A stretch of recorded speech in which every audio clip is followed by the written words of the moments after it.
Greetings. Today I, Rushil Anand of class ninth, GD Goenka School, Dwarka, New Delhi, will narrate to you a story with the topic being the dawn of the French Revolution. Lad, get up now or get beaten.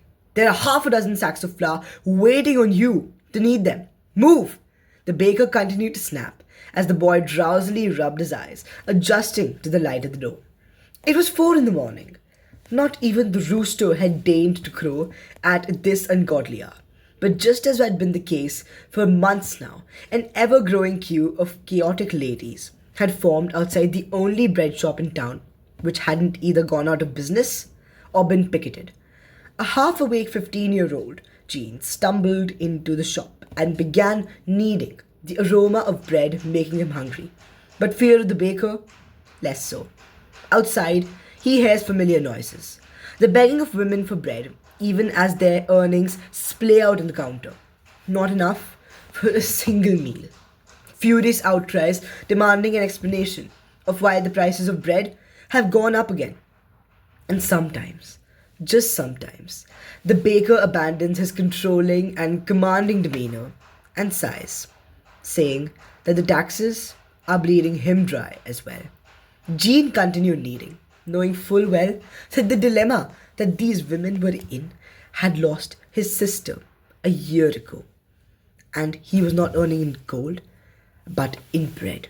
He attempted not to remember this even as he continued kneading. Just an hour later would begin his usual delivery run in the posh areas of Paris, a delivery run that would change a lot more than the bread's inventory. The air of Paris was always very much alive, with worry, frustration, and many years ago celebration. But today it positively shook with anticipation and pressure. A dam about to crumble could just about compare. The carts were faster, the people were more tense. The soldiers patrolling looked dazed, terrified, and alert at the same time. Women tore down royal notices and policies. It was commonplace, but Jean reeled at the fact that the soldiers did nothing. They only tightened their grips on their rifles, hoping desperately that they wouldn't have to use them.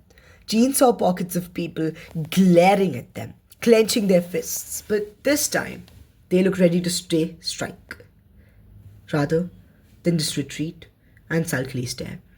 As Jean completed his deliveries, the atmosphere ignited a strange fire inside him. He didn't go back to the shop. He decided to follow the tension. And just a minute later, he heard gunfire, uproar, the deafening sounds of footsteps, anger, clanging farm tools, and passionate resistance that spoke of revolution. The chaos was all-consuming. In the rush, he picked up a garden rake from an open stable and ran with the moving masses of enraged protesters towards the Bastille. The gates clanged and bullets flew all around. A man caught one in front of him and fell to the cobbled path, lifeless. Gunpowder, ash and dust filled his throat as he was caught in the middle of a ravaging and storming mob at the forefront of the fight for liberty. The sounds of muskets died out as more and more soldiers were overcome. Many surrendered. Men, women, and children alike clawed and slammed and cracked at the walls of the tower. It was as if Paris had caught a flameless fire that was leaving in its wake a new order. And then that monolith of despotic imperial power that was the Bastille fell.